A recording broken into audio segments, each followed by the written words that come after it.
I Yeah. know people requested earlier for us to talk about him saying that Bonecrusher's Never Scared was the start of Atlanta's wave. Go Or ahead, Mike. Atlanta taking over, excuse me. Hold on, Mike. When did Never Scared come out exactly? I think Never Scared was '02. Oh, Let me two. let me double Yeah, I check. feel like it came. I feel like it came out like the spring or summer after I moved back down here, so that would be about right. Again, man, I heard the joint really early, so it's hard for me to even say. They say on Wikipedia it was released in '03, but let me tell you Hold my story. on. So, Mike, that was like the year after you graduated high school, right? Nah. I graduated in 2000. But I was heavy interning at the time. Right. I was at Georgia State at the time. It says that it was released April of 2003. I remember getting that, and I'll have to go back and check my dates or whatever. I remember getting that song when I was at the radio station early '02. Might have been Yeah. Hey, we '01. I before don't that know. we heard that record in '02, You Mike. know what? Yeah. I can find this real quick because it was when Kings of Crunk came out. Because I ran into Bonecrusher when Kings of Crunk came out. Let me get a date on Kings of Crunk real Bone quick. Crusher used to be everywhere around this city. I used to run Yeah. into him too. He'd be everywhere. Yeah. He bring his whole family out. Okay, yeah. Kings of Crunk was October '02. So I was Yep. working at the station. I was interning at the station with Scorpio, DJ Scorpio. Shout out to him. He was working with Lil Jon at the time. And so while they were promoting Kings of Crunk, we was kind of going around the city with Lil Jon, and we went to Greenbrier Mall in the beginning of the day, went to West End or whatever, and ended the night at the Roxy in Buckhead where Lil Jon was performing. And after we were cleaning up and everything, Bonecrusher, came up to us, the interns and stuff. He was giving us his CDs. Like, I got this joint.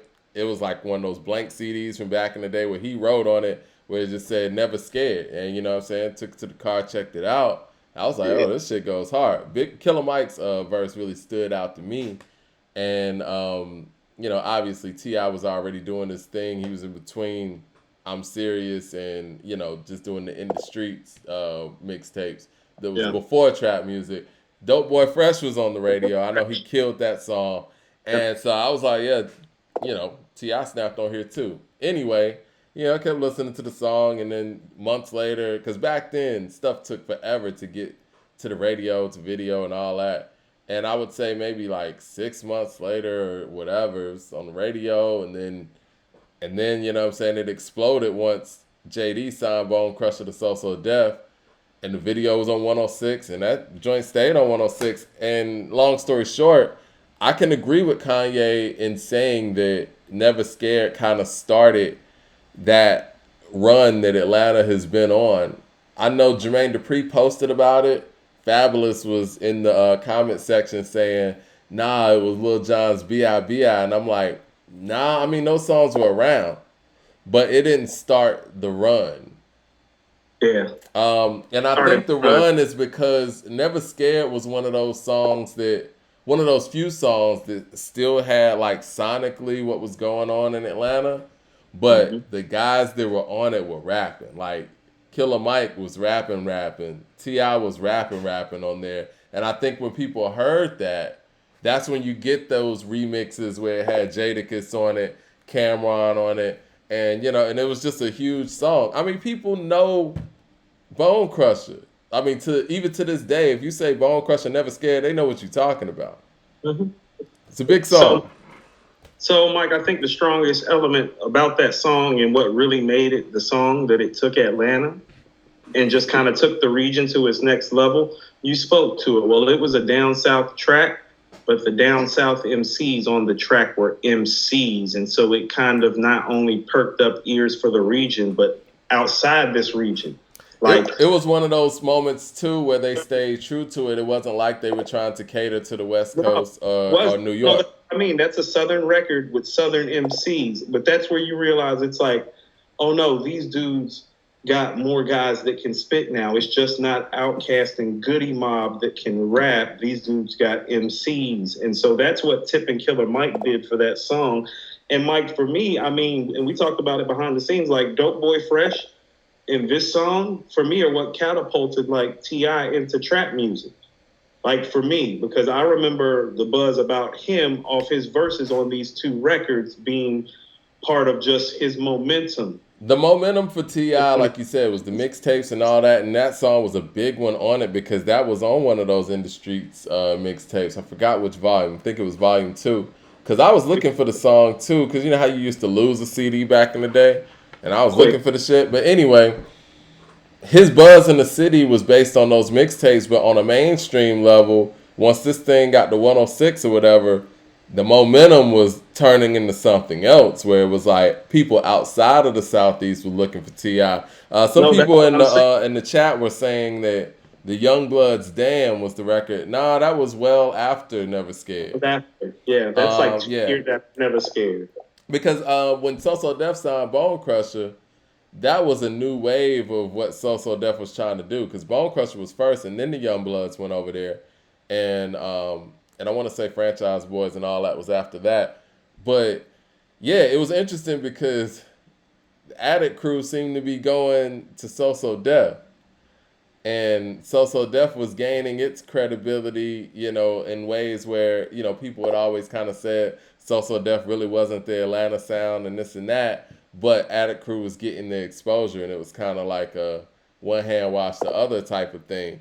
Mm-hmm. Not to mention, the PA Ti, I guess not collaboration, but you know what I mean, connection. Connection. Yeah, Yeah, their so it's connection. really interesting when you think about it in those terms. But Atlanta is one of those big small cities where Yeah. everybody Both, is kind of interconnected in some sort of way. What right, did you right, right. think about when Nori was like, I guess when Kanye was given the credit to Never Scared, the first thing people would go to is Outkast and Goody Mob. Like, what about Outkast and Goody Mob? I mean, he said something when he was like, "Oh, well, they wouldn't really like street." I think the interesting thing about that. I understand what he was trying to say. I always felt like Goody Mob was like for the streets, and obviously Ghetto Mafia, Outkast was just so big, and they just got so big that they weren't, I guess, considered that. But I don't think that Outkast and Goody Mob, respectfully, were a part of that new wave of what Atlanta was doing. It's They, almost like they raised a child that went Mike, on and did its own thing. yeah, they're the battery in the back. They're Like that new definitely the Atlanta that foundation. you see, they're charged up because of what they saw Outkast and Goody do. But also too, and this needs not be forgotten. Oh no, Southern Playalistic Cadillac Music is on some street shit. That's a street album, Mike. Oh yeah. And so they earned their bones and got their strength up off the strength of a street album. It's the only street album out the camp, actually. But Southern Playalistic, a street album, Mike. You Claiming don't feel True, like Soul Food is a Ain't No street Thing. album? Nah, Mike, not like Really? Okay. Mike. When I'm saying street album on Ain't No Thing, Dre's like 357 to your foe head. I They'll got be you. mo dead. You get what I'm saying? They talking that street shit on Southern Playalistic. You don't find that on any of the other projects. And so the infrastructure for what the Dungeon family became, it was built off some street Atlanta rap shit though. The Dungeon family created. It was a big part, if not the I'm biggest not saying part it wasn't of. in the streets. I'm talking about how the music is coming off. No, I got you, and I'm being careful with my words because I don't want to leave out Ghetto Mafia. I don't want to leave out 30. the Attic Crew, PA. I don't want to leave out, what I'm saying, 30, right? Raheem, Kilo, and all of that. But when we're talking about, the rap scene, I think the biggest piece of what Atlanta had going on in the 90s, mid to late 90s, early 90s, was Outkast and Goody Mob. And they created that lane that people like T.I., Jeezy, Gucci, and all of them were able to ride on. So this, hold on, Mike. So let me say something. This is what I mean is like, oh no, they motivated the streets by what they were doing, and they had the streets. The rhetoric wasn't street. Like they had the streets, they motivated the streets. The rhetoric on the albums wasn't your street talk. You know what I mean? And we're gonna be completely honest here. Classic stuff without having to do that. Definitely. And K. Thompson said something that I do want to piggyback off of. He said Outkast went commercial around Never Scared era. And that's the truth. Like around 2002, 2003-ish, Outkast legacy was pretty much cemented, and they were on some other shit. Like, you know what I'm saying? So I think that the local scene of Atlanta was kind of left to its own devices. And you know, the people who were next took it from here.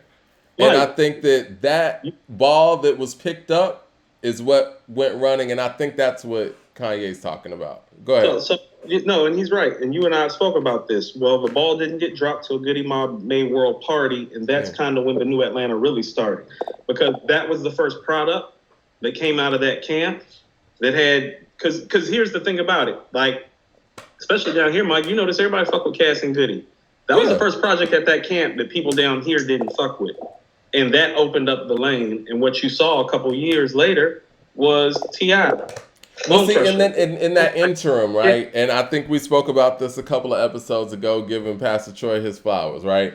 In that interim, we can't forget people like Troy, Baby D, Big Oomp, you know what I'm saying? You know, Intoxicated, Sammy Sam, all that. But that's Atlanta stuff. Like, if you talk to somebody, like my fiance is from Cleveland, if I talk to her about some of these names I mentioned, they don't know who you're talking about. But when we're talking about this wave that Atlanta's been able to pick up and kind of take over the game, I think it does start with Never Scared on a national level. You know what I'm saying? Not saying they created anything here that wasn't here, but for the national recognition for that particular sound, that's it. That's the one. So Mike, this is what I'm saying too, is that like I feel like this record is the reason why 24 has got such heavy rotation. Definitely. Nationally. Yeah. Yeah. That's why it's why trap music got so much attention. Mm-hmm. You know what? I don't know what the chronological order of this is because I hear a lot of different things, and you know, T.I.'s told a bunch of different stories, even himself. But I think that Never Scared probably has something to do with him signing the Warner Brothers after being dropped from, you know, Arista. I don't know which one happened first. I don't know if he went in L.A. Reid's office and asked L.A. Reid to let him go, but it's hard for me to think if a song like Never Scared was out there, that L.A. Reid would have just let him go like that. and this is why I say this. It's like 24s was one of those songs. One of the first songs that I heard from a young artist coming out of Atlanta that was on national TV shortly after it was released. Yeah. That's when I knew it was on. Because it was like, we weren't riding around listening to 24s for months without a video. It's like, no, that shit had a video and was playing everywhere really quick. It was like, oh. Oh, and then, you know what I'm saying, when it got rotation and he was calling people to come out for the video shoot, people was there. I remember. Never Scared, that verse on Never Scared did that, man. That verse on Never Scared changed the trajectory of T.I.'s career, and I guess we don't talk about that enough. I mean, I always thought Dope Boys in the Trap did it too, but if we talk about on a national level, Dope Boys in the Trap did it on a local level. On a national level, that was Never Scared. Never Scared. Point blank, period.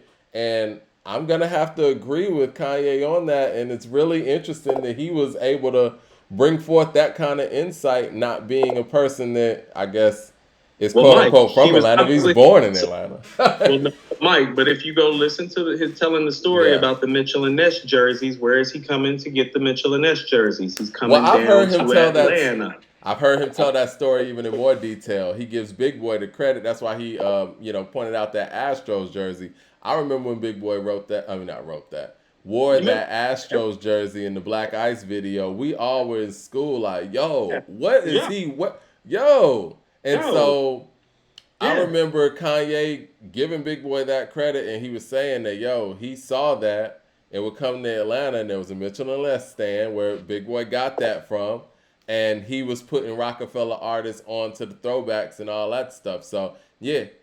Hey, Mike, I'm going to tell you a funny story right quick.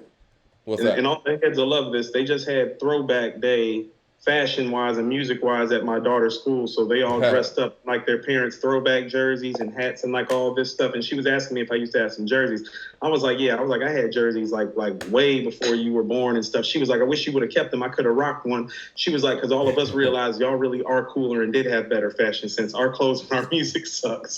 Coming back around, you know. Coming back around. I think we all admire our parents' generation. I still think that the 70s had the best era of music. I think the 70s is definitely the best decade of music. So, I think it's cool that we can all admire each other. And I think that, the generation after her is going to admire what's going on now. So, I thought it was cool that the kids at school were rocking Mitchell and Ness throwback jerseys and hoop rings and shit. Yeah. I mean, listen, I ain't saying who was the first to do it, man, but Big Boy is the first person that I ever seen do it. Oh, he's And the to first, hear Mike. No, he and was the first. to hear He was, Kanye West say that he saw Big Boy doing it and he's the person that brought it to Rockefeller. It's interesting, man, because a lot of the stuff that he says about Jay, he keeps it respectful. But if you really listen, it's kind of like Big Brother, like the song, right? It's almost like their relationship is, and I wanted to get to this earlier. Their relationship seems to be one of those things where he's giving sideswiped compliments where it's like, nah, I ain't dissing Jay, but this is what he did. Well, whatever, that's it's Jay. complicated, Mike. It's complicated. It's pretty funny like how because everything, Mike, everything Ye talks about in that interview has clarity except for the relationship with Jay. I'm like, oh, the relationship's very complicated. I think there is clarity in that. It sounds like he's saying, yo, he got everything from me without saying it. I mean, Mike, you want to know what I thought about when he was talking about how they got all the jersey things from him? I was thinking about when the source gave the blueprint 5 mics and he's in the Jets jersey. I gave him his image, but hey, he's my boss, Work for hire.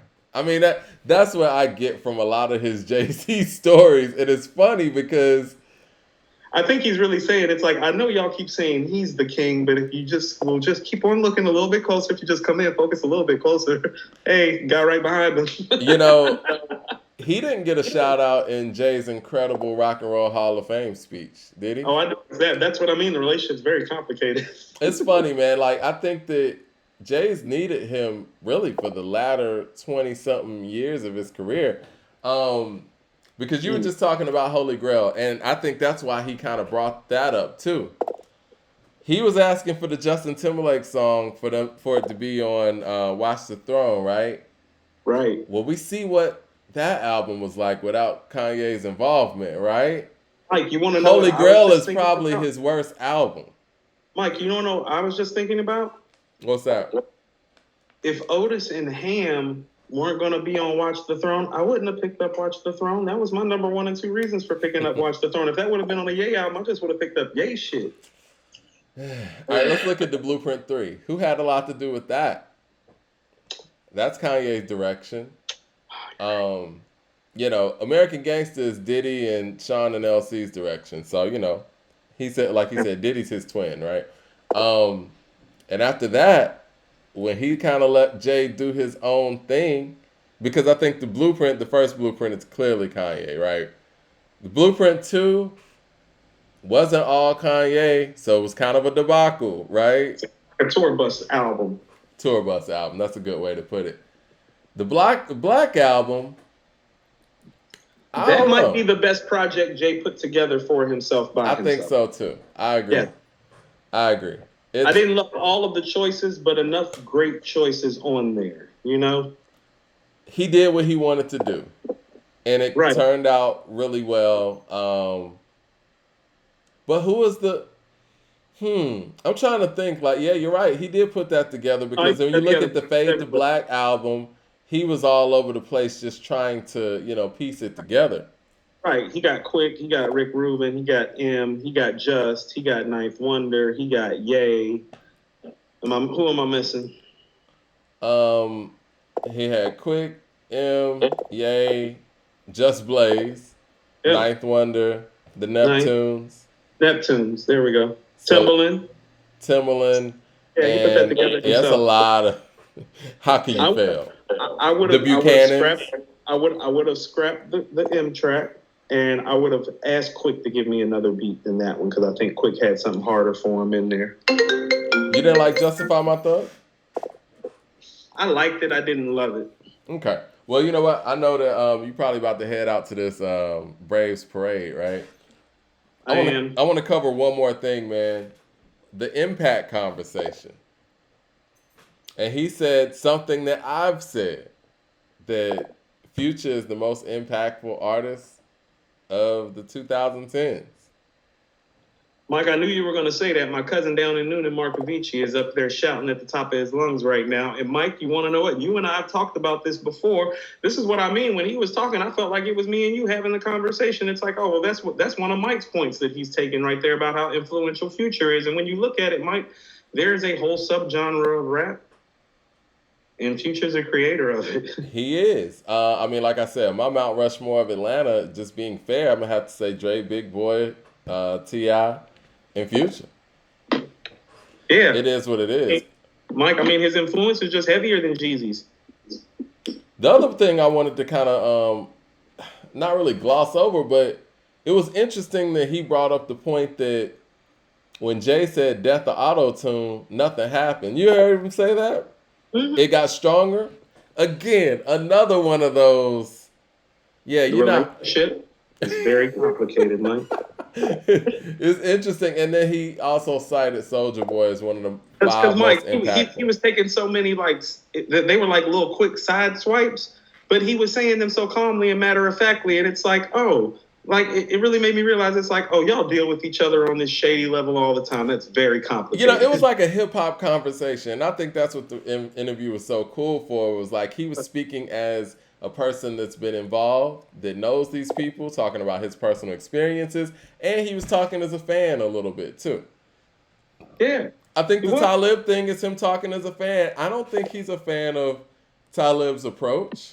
See, that's what I mean. No. I believe him when he says that. Yeah. But what I'm saying is that no, that is his truth. This is the dude from Chi-Town that grew up loving Common. It's like, yeah, he's 1,000 times better than Common. Sounds like a nigga from Chicago. Yeah, and you know the respect that Kanye has for Common, I think that was one of the things that was awesome as well. And I don't want anybody to think that we shitting on Common, but I just think Still that roasted him too. That's what I mean. he did.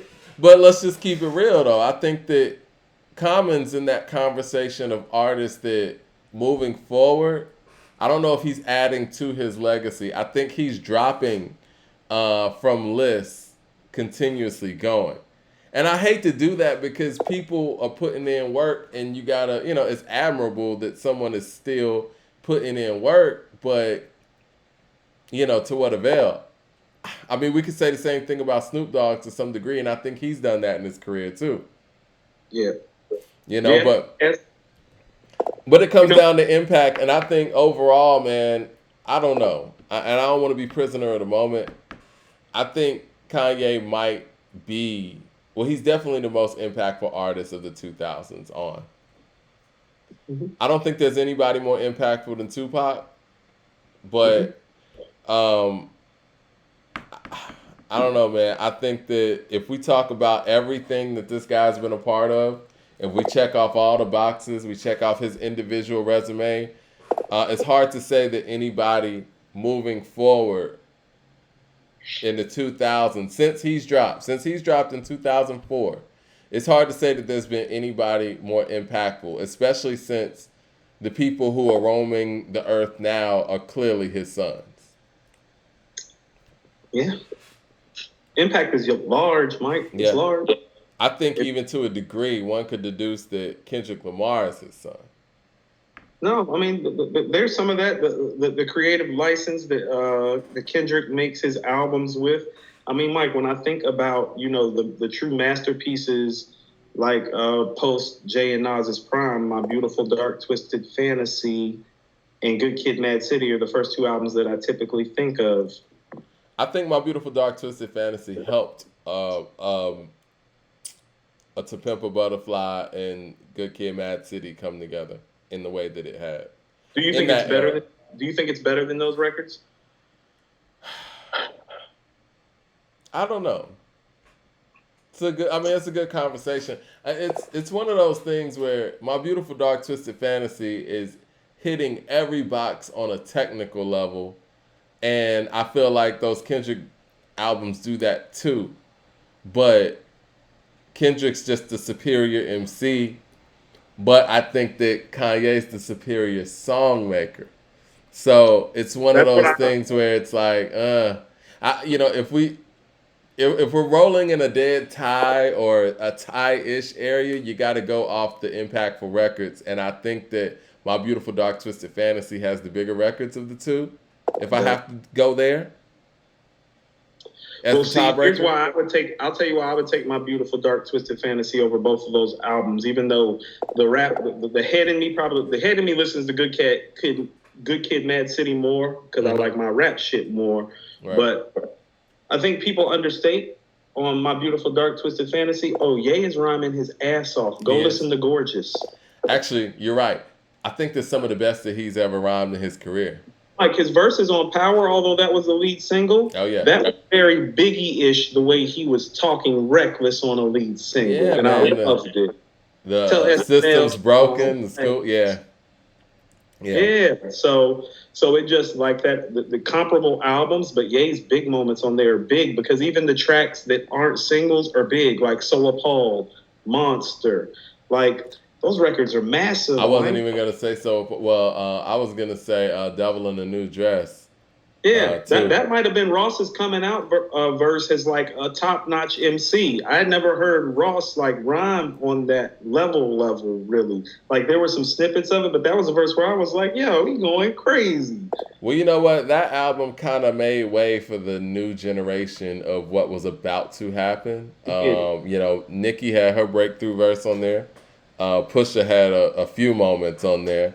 Saha had a moment on there. You know, Kid Cudi was already kind of moving, so you know, I don't know if I want to count that, but yeah. Mike, he rhyming on there, Mike. Too many Urkels. That's why your wins low. Yeah. Yeah. Gorgeous. His verses on there were crazy, man.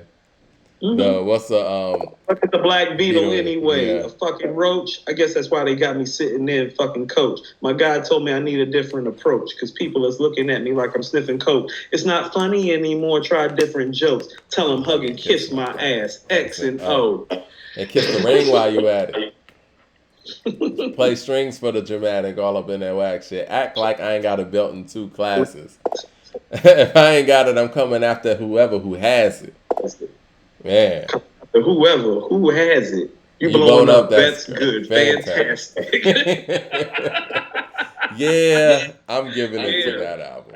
Yeah, it's that album. Yeah, and just everything that comes from him. I mean, I ain't trying to drink the Kanye Kool-Aid or whatever, but we got to give people their props on, you know, what they've done. And we also have to recognize and realize why this person is such an icon. It's because of the music.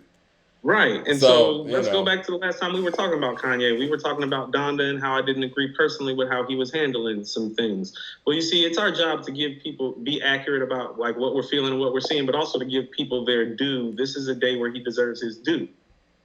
Almost definitely. Yeah, it was so much to unpack from that. And, you know, if you guys haven't seen the interview, check it out. It's a lot. And I'm sure some things that we missed that we're probably going to talk about in later episodes, but yeah, man, I didn't even expect to talk about this today, but we're talking about it. Did you hear the new Travis Scott songs that came out? We didn't even get a chance to talk about any new music. We might have to come back and do it tomorrow. Shit's is kind of hard. I can't even front. You want to talk about it tomorrow? What are we looking like? Tomorrow will be tough, but you know, we'll see what we can do. And if anything, you know what I'm saying, we'll hit it top of next week or something like that. Terminator 2 says, Mike D, I remember y'all saying Eminem had no classic albums, no impact on hip hop. Where's Eminem coming from, man? I don't listen, man. This is Jay Day. We're not talking about Mike. Eminem. This is your fault. You started this. I told you not to start this. Yeah. Now Mike, I want you to understand we talk about him as much as we talk about anybody on here, and that is your fault.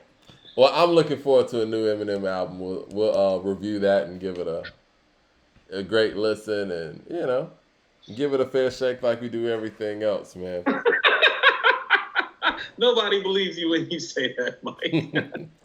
I'm going to listen to it, man. I mean, you're going to listen. We also know what you're going to say, Mike. We know what you're going to say. Well, I pretty much know what I'm about to hear. And this is why somebody every week. And you want to know what, Terminator? I'm going to lean more towards on Mike's side. As far as the classic album stuff, he doesn't have any real like certified classic albums, but I still think he's a great MC and tactician on the microphone, and I've consistently said he's a great MC and tactician on the microphone. I'm glad that Nori didn't bring up Eminem and those, little, I guess, either or questions that he was asking. Yeah, I was kind of confused with, the fact that he had, what was it, Mobb Deep and MOP. I didn't even think that was a conversation. I didn't either, but Whatever. I guess it was a New York thing. And then, the Outkast and UGK thing. I think that I can see that. it's that East Coast bias thing, right? I think people like to pair up Southern folks because I feel like they can't fathom actually comparing a Southern Right. act to an Tribe East versus Coast Outkast act. is the actual That's comparison. the real comparison, but Right. I think You East will Coast never get heads' that. minds just can't Right. fathom that somebody from the South actually is on Tribe's level. And we were talking about this when we were talking about the Rock and Roll Hall of Fame. They're going to have to. I think Wu Tang's going to get in there next, right? Mm-hmm.